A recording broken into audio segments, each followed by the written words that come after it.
So what I've noticed, and again, this is over the 7 years of running this project. 7 years. Most people are not in this industry for 7 years. I've been in this industry for 15 years. So yes, I have the experience. I know my stuff. I have been with investor capital longer than what most people in this entire space have had access to, let alone prop firms. Prop firms were even around when I was doing trading. You might be the type of trader right now that is a little bit stressed out with all this stuff going on with prop firms going down left, right, and center. I get it. Many of you have built up capital, a couple 100K, 400K. Suddenly you wake up and it's gone. Very, very frustrating when you're trying to build a life, trying to build a long-term trading career, maybe mapping out goals to want to go full-time when you're worried about these things that are going to happen. Well, in this video, I'm going to address a few things and really talk about, are you trading in a way that is going to be able to survive the changes that are coming from the prop firm world? And are you thinking longer term? So I've got some solutions for you. So a few things we've got to look at. It's not just the prop firms. One side of it, changes that are going to come. So what changes do I believe that are going to come to prop firms? Well, I think they've already started happening. The more black and white thing that you've got to look at is that you should be asking yourself that if rules became more stricter and harder for me to gamify to, let's say, get a payout, do I trade in a way that is going to be able to do that? Or is it going to become more difficult? Because if you've built up your trading success and withdrawals and consistency in a way that is now going to become increasingly harder, I could see why you'd be a bit worried and stressed. I don't think that's a smart way to do it, because what's going to happen, the tried and tested consistency is going to be the ones that actually become successful. Those that have been able to do it in the correct manner are going to be the ones that actually benefit. And the ones that have tried to gamify it a bit too much, they're going to struggle big time. Yes, you're going to find, small percentage of people that will still find their way to do that. But I'm talking for the majority here, not the one-off or 2 or 3 people that you know on the internet. I think that's going to be a big thing. It's going to expose a lot of people for that, and they're going to find it very hard to be able to generate a long-term trading career, which is why you're here in the first place. And before we get further into this episode, if you're someone who wants to make sure that you're up to date with the financial markets, make sure you're subscribed to our free weekly newsletter, The Market Brief. You're going to have access to it every single Monday. It takes a few minutes to read, and you're always going to be ahead of the curve. You've got to remember, in any industry, when people are milking something for a long period of time, did you really think it was going to last forever? Legislation, changes, you've seen what's happened with, I don't even need to name all of them. I've lost count of how many funds that have gone down at this point. Major one happened and then everything started to follow. So yes, there's a high chance you'll have more of them happen. So I don't think it's the end of prop firms. I don't think there's some big negative thing. Prop firms are actually great, but you have to put yourself in a position to not be leveraged by your only funding was with one firm with 400K, you was owed 8,000 in payout, and then suddenly you wake up, you haven't got any funding. That's not a good place to be if you're trying to build a long-term trading career. So let me give you a few solutions that I think that are going to help you moving forward.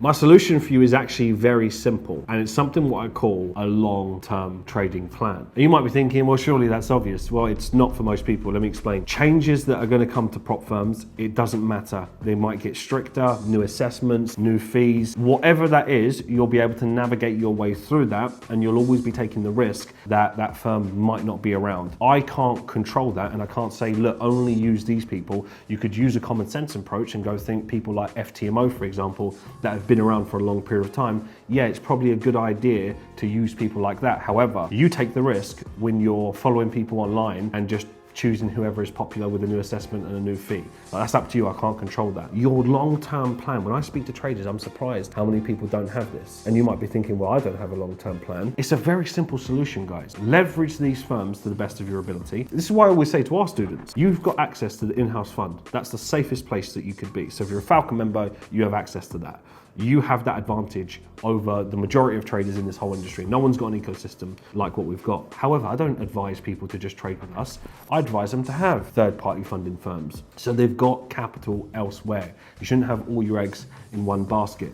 But there's something way more important than just diversification that you need. It's about what are you doing with that money? You'll be surprised how many traders I speak to, they've not got a clue. They're just making money with trading and they don't know what to do with it. There's layers to this. So your long-term trading plan, if you're wondering what that should consist of, is when you've got money with these other firms, grab a sheet of paper and write down my long-term trading plan.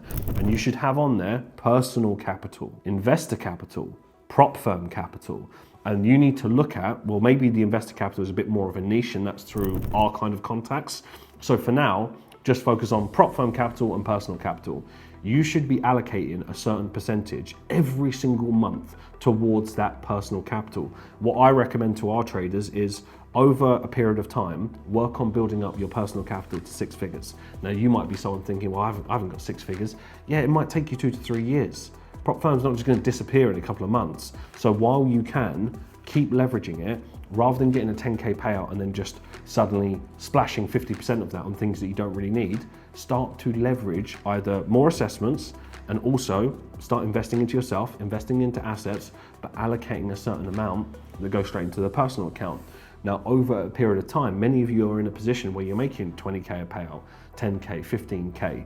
Before you know it, over a couple of years, you could quite easily have 6 figures, or even if you had 50K, you've put yourself in a very strong position that, let's say, there was more licenses, it became extremely more difficult, or a funding firm that went down and you had, let's say, 800K with, that would be quite stressful for you if you're trying to rely on that as a full-time income. Imagine trying to take care of your family and suddenly you wake up 800K gone. That's not a good place to be. So you need that personal capital, because you know if you're averaging, let's say, 5% or 8% per month on average on your account, and you've got 6 figures, permitting that you've not completely upgraded your lifestyle too quickly, which I highly recommend that you don't do that. You've got to level up and live below your means. The problem where people fail in life is they scale up their lifestyle way too quickly.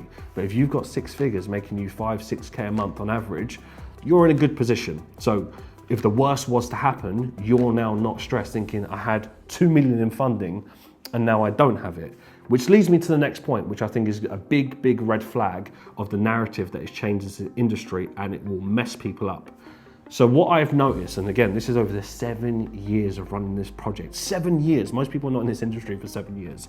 I've been in this industry for 15 years. So yes, I have the experience, I know my stuff. I have been with investor capital longer than what most people in this entire space have had access to, let alone prop firms. Prop firms were even around when I was doing trading, right? Or they may have done that I wouldn't even heard of. So it wasn't the popular mainstream thing that it is today. However, what do you hear right now a lot? And people message me to say, Mark, do you know what?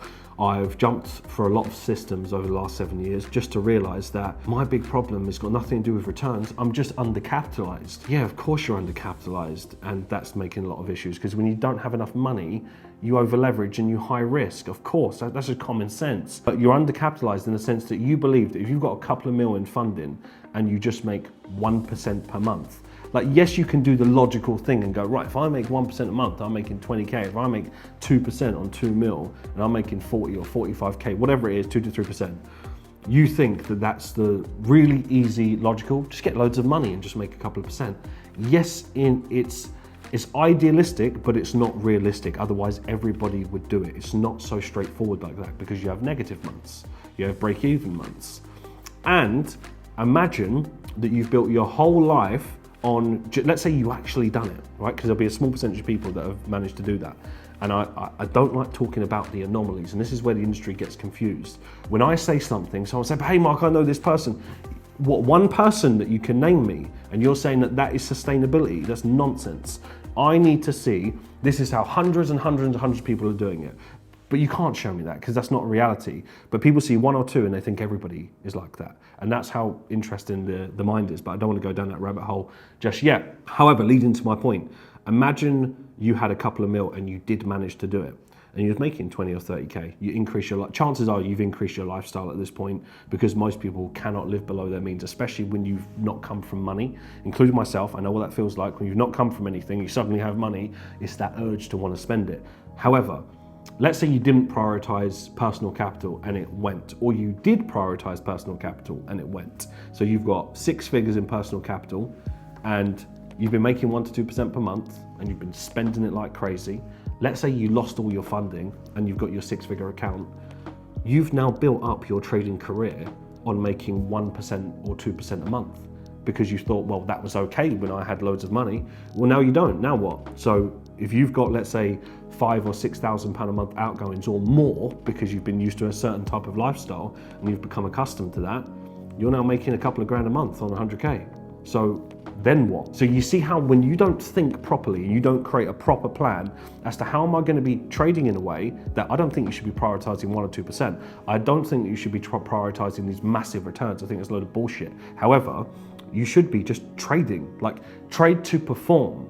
You shouldn't be focusing on returns or, oh, if only I can just make 1 or 2% a month. Like that's rubbish. It's like the people that use the compound interest calculator and think, well, do you know what? If I just make 2% daily, and you make it sound so easy. I could tell you if you flip a penny every day for 35 days, you'd be a millionaire, right? There's loads of these logical things, is what I'm saying, that in theory it sounds almost so easy. Just make 2% a day, or make 30 pips a day on this amount, and if you do that every day, you'd be a multimillionaire. Well, why aren't you then? Why is there not loads of multimillionaires? It's because, again, it's idealistic, but it's not realistic because there's so many other variables that come into that. 7 years, guys, 7 years has flown by. I'm so impressed with what we've been able to do. And even through periods people have tried to tear us down, we have just marched on forward. We are stronger than ever. We have millions in allocation. We're working towards the £100 million fund, which I'm confident that we will hit within the next 3 years, and onwards and upwards. So thank you to everybody that has been part of the journey.